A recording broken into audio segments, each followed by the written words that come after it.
Praise the lord. నీకోసం వేసే మాట అని దేవుని వాగ్దానాన్ని వింటున్న ప్రియ దేవుని బిడ్డలందరికీ హృదయపూర్వకమైన వందనాలు తెలియజేస్తూ ఉన్నాను.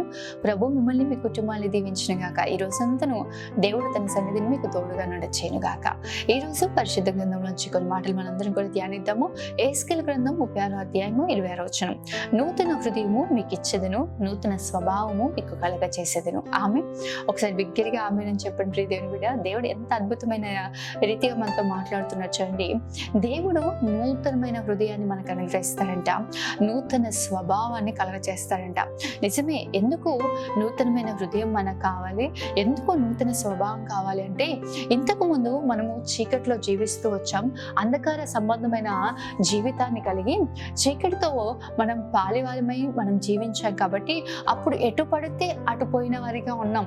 మనం చూసినట్లయితే ఎఫెసీ పత్రికలో మనము రాయబడి ఉంటది, మునుపు మీరు దూరస్తులను అయి ఉండి మీరు ఎటు పడితే అటు పోయిన వారిగా ఉన్నారు, ఇప్పుడైతే దేవుని యొక్క ప్రజలుగా మీరు మార్చబడ్డారు. మీకు ఒక కట్టడం ఉంది, మీకు ఒక నియమం ఉంది. నిశ్చయంగా ప్రియ దేవుని బిడ్డ, ఈరోజు రక్షింపబడిన మనం అందరము కూడా లోకానికి ప్రత్యేకింపబడి జీవించినట్లుగా ప్రభు మనకు ఒక నూతన హృదయాన్ని ఇస్తాడు. హృదయము చాలా ప్రాముఖ్యమైనది మన జీవితంలో.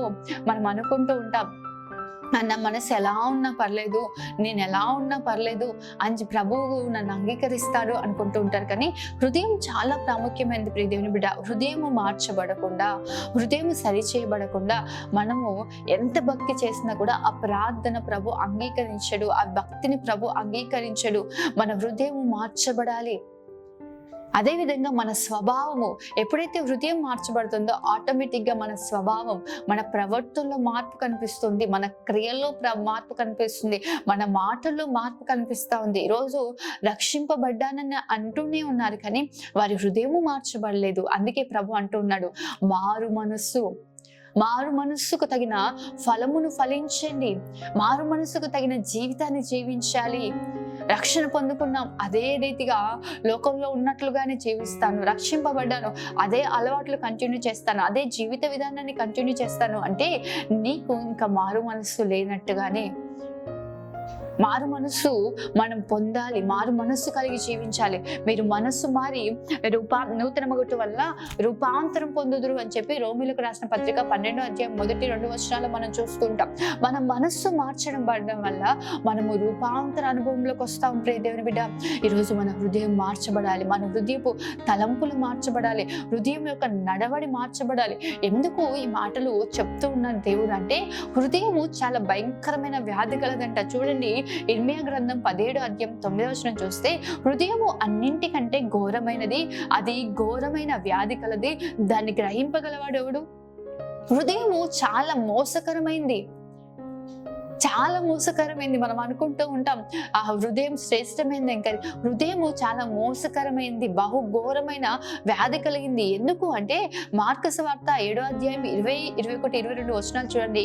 మనుష్యుని లోపల నుండి బయలు వెళ్ళునదే మనుష్యుని అపవిత్రపరచును, లోపల నుండి అనగా మనుష్యుల హృదయములో నుండి దురాలోచనలు, జారత్వములు, దొంగతనములు, నరహత్యలు, వ్యభిచారములు, లోభములు, చెడుతనములు, కృత్రిమములు, కామ వికారమును, మస్తరమును, దేవదూష అహంభావమును, అవివేకమును వచ్చును.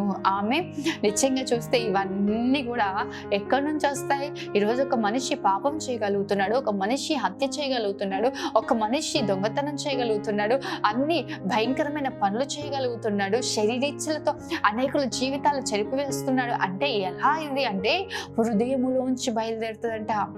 మనుషునికి లోపలికి వెళ్ళేది కాదు. ఈరోజు చాలా మంది అనుకుంటూ ఉంటారు, నేను లోపలికి వెళ్ళేవి చాలా జాగ్రత్తగా ఉండాలి అని చెప్పి. కానీ మనుష్యుని లోపలికి వెళ్ళేది కాదు, కానీ మనుష్యుని లోపల నుండి వచ్చేదే మనుష్యుని అపవిత్రపరుస్తుంది.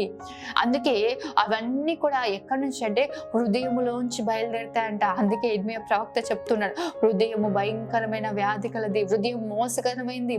ఒక యవన బిడ్డలు చూడండి, కొంతమంది వారి హృదయము అటు ఇటు ఇటు అటు అటు పరిగెత్తి అనవసరమైన విషయాల్లోకి వారు వెళ్ళిపోతూ ఉంటారు. ఈరోజు నిశ్చయంగా ప్రియ దేవుని బిడ్డ, నీ హృదయం మార్చబడాలి, నీ యొక్క స్వభావం మార్చబడుతుంది. హృదయం మార్చబడితే నీ స్వభావం మార్చబడుతుంది.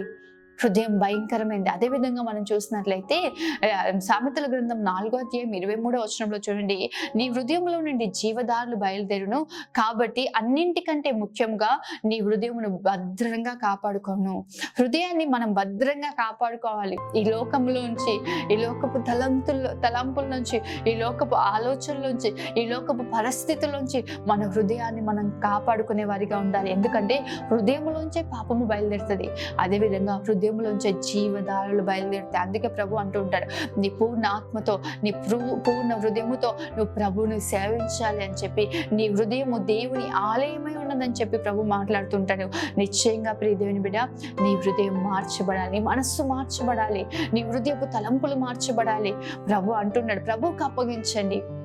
కుమారుడా, నీ హృదయం నాకిమ్ము అని ప్రభు అంటున్నాడు. ఈరోజు నీ హృదయాన్ని దేవుడికి ఇవ్వండి, నీ హృదయంలో దేవునికి స్థానం ఇవ్వండి. లోక సంబంధమైన వాటికి, లోక సంబంధమైన వ్యక్తులకు, లోక సంబంధమైన పరిస్థితులకు కాదు నీ హృదయంలో స్థానం ఇవ్వాల్సింది. నీ హృదయాన్ని ప్రభువుకి ఇవ్వండి. ప్రభు ఏం చేస్తాడు తెలుసా? ఆ హృదయాన్ని నూతన పరుస్తాడు.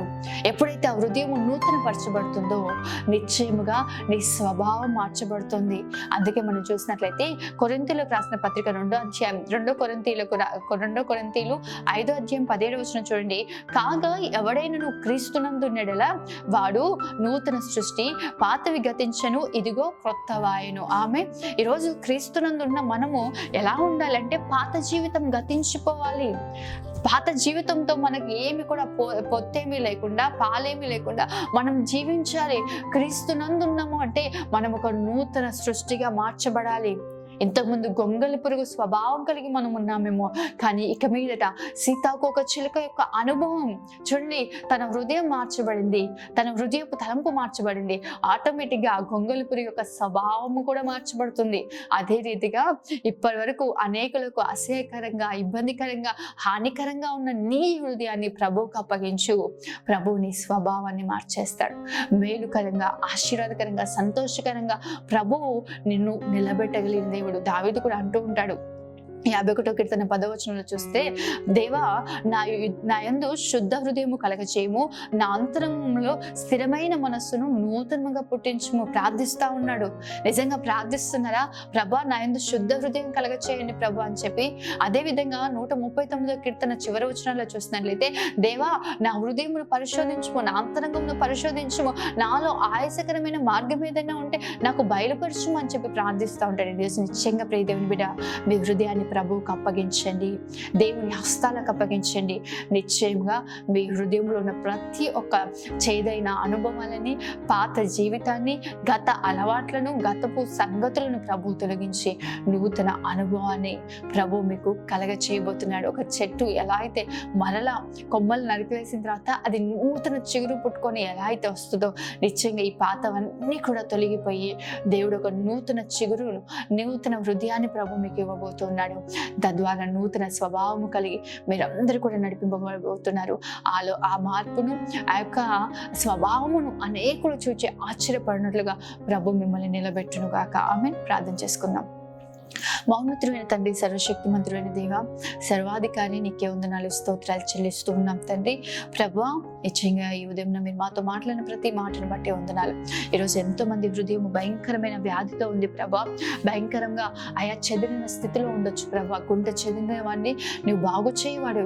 వారి హృదయం ఎట్టి పరిస్థితుల్లో ఉన్న ప్రభా, ఈరోజు వారి ప్రభా నీ సన్నిధికి వచ్చి నీ హస్తాలకు అప్పగించుకుంటుండగా నూతన హృదయాన్ని మీరు వారికి ఇవ్వబోతున్నందుకు స్తోత్రాలు. నూతన స్వభావాన్ని మీరు వారికి కలగ చేయబోతున్నందుకు స్తోత్రాలు. ఎదుగో పాతవి గతించెను, సమస్తము క్రొత్తవాయెను అన్న రీతిగా ప్రభా నూతన కార్యాలు, నూతన ఆశీర్వాదాలు, నూతనమైన ప్రభ ఆలోచనలతో మీ బిడ్డల్ని మీరు నడిపించమని ప్రార్థిస్తున్నాం. ఈ రోజంతా ప్రభా బిడ్డలకు తోడుగా ఉండండి, నీ సన్నిధిని తోడుగా నుండి చేసి నీ కృపను అనుగ్రహించమని యేసు పరిశుద్ధ నామములో అడిగి వేడుకుంటూ ఉన్నాను తండ్రి. ఆమేన్. దేవుడు మిమ్మల్ని, మీ కుటుంబాన్ని దీవించును గాక. ఆమేన్. God bless you.